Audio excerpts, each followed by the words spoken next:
नमस्कार, आप देख रहे हैं टीजी न्यूज़ न्यूज़ भोपाल से। श्री राममणि पटेल जी राज्यसभा सांसद एवं पिछड़ा वर्ग विभाग अध्यक्ष के नेतृत्व में कांग्रेस के महासचिव पवन पटेल प्रदेश सचिव और मैं डीजी न्यूज़ से देशराज सिंह आज प्रदेश के कांग्रेस महासचिव जी पवन पटेल जी से बात कर रहे हैं। ये बताएंगे कि आज इन लोग ने इतने कोविड के उसमें किस किस जरूरतमंदों की कैसी सहायता की। ये हम लोग माननीय राजमणि पटेल राज्यसभा सांसद जी के निर्देशानुसार, हमारे राष्ट्रीय नेता राहुल गांधी जी के निर्देशानुसार और कमलनाथ जी के निर्देशानुसार हम लोग यहाँ पे कोविड में जो भी ज़रूरतमंद लोग उनकी मदद में करने का प्रयास कर रहे हैं। और हमारी मध्य प्रदेश कांग्रेस कमेटी पिछड़ा वर्ग विभाग की टीम पूरे मध्य प्रदेश में काम कर रही है।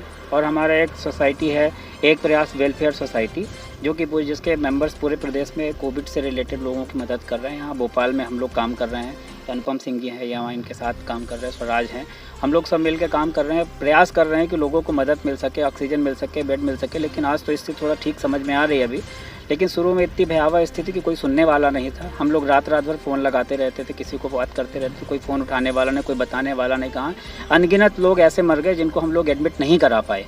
कई लोग ऐसे भी हुए जिनको हम लोग ज़रूरत में एडमिट करा दिए तो बच गए वो। लेकिन सरकार की नाकामी यहाँ पे बहुत बड़ी है कि जिस कारण से ऑक्सीजन, हम लोग यहाँ किसी सरकार का विरोध नहीं कर रहे हैं, ना हम राजनीति कर रहे हैं। यहाँ पे सिर्फ और सिर्फ एक जो मुद्दे की बात है वो ये है कि भारतीय जनता पार्टी को खुले मन से एक्सेप्ट करना चाहिए कि हमने जो ज़रूरत के समय हमें व्यवस्था करनी चाहिए ऑक्सीजन की, बेड की, वो व्यवस्था हम नहीं कर पाए। और हम सब मिल के प्रयास कर रहे हैं, हम भी भाजपा के साथ मिल के काम करने के लिए तैयार हैं कि इस तरह की भयावह स्थिति से अपने लोगों को बचाया जाए। ये बताइए कि आप लोग अभी किस तरीके से सहायता कर रहे हैं लोगों की।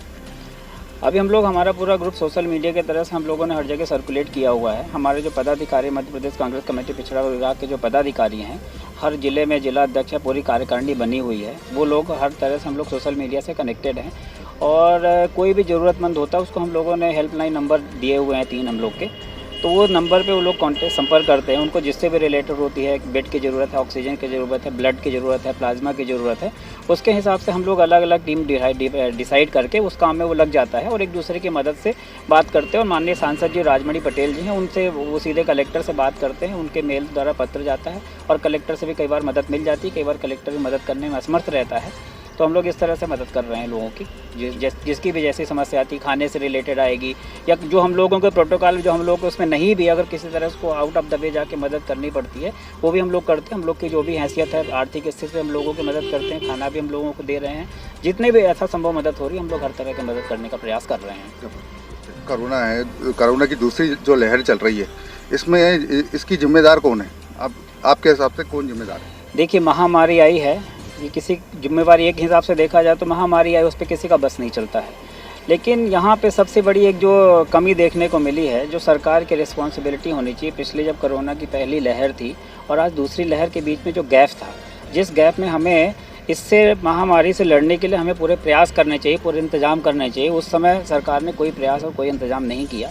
और आज जब उस प्रयास और इंतजाम की बात करते हैं तो कहीं पे वो बात करते हैं राहुल गांधी जी की, कहीं आज सबसे सोचने वाली बात है कि जो सरकार में है उसको व्यवस्था करनी चाहिए, विपक्ष में जो है उसको व्यवस्था करनी चाहिए। इसलिए यहाँ पे राजनीति करने के बजाय सरकार को चाहिए, अभी आपने यहाँ भोपाल में एक हॉस्पिटल में 2 दिन में ऑक्सीजन प्लांट लग गए और सरकार में होने के बाद भी, पीएम केयर फंड में इतने पैसे होने के बाद भी सिर्फ और सिर्फ बतौलीबाजी करते चले आ रहे हैं। ऑक्सीजन प्लांट लगाने की दिशा में प्रयास करते तो 2 दिन बाद ऑक्सीजन प्लांट जब प्राइवेट चालू कर सकता है तो सरकार तो 1 दिन में 4 दिन में बड़े आराम से कई सारे ऑक्सीजन प्लांट चालू कर सकती है।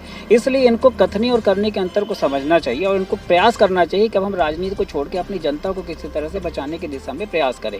इसी तरह कोविड इन्होंने क्या किया, जब कोरोना फैल गया तो इनको चाहिए कि कम से कम कोविड की वैक्सीन जो लग रही है वो वैक्सीन प्रॉपर ढंग से नहीं लग पा रही है। आप देख रहे होंगे, आप सोचने वाली बात है, जब इतने रिसर्च होने के बाद जब कोविशील्ड वैक्सीन आई तो उस समय उसका पूरा जो प्रोटोकॉल है वो डिसाइड था, लेकिन इन्होंने पहले किया कि 28 दिन बाद वैक्सीन लगेगी और जब इनके पास वैक्सीन की शॉर्टेज हुई तो बोले 42 दिन बाद लगेगी, 42 दिन के बाद 38 दिन बाद लगे, 45 दिन बाद लगे, अब 83 दिन का नया प्रोटोकॉल आ गया। तो ये अपने आप में समझ में आता है कि जब ये हालात के हिसाब से कैसे किस चीज़ को बदल देते हैं। जब मेडिसिन का प्रॉपर प्रोटोकॉल था 28 से 35 दिन जो भी पहला था उसमें लगनी चाहिए। अब वैक्सीन नहीं अवेलेबल, बल्कि इनको प्रयास करने चाहिए हम वैक्सीन अवेलेबल कराएं, पहले हम अपने देश के लोग को बचाएं फिर बाहर भेजें।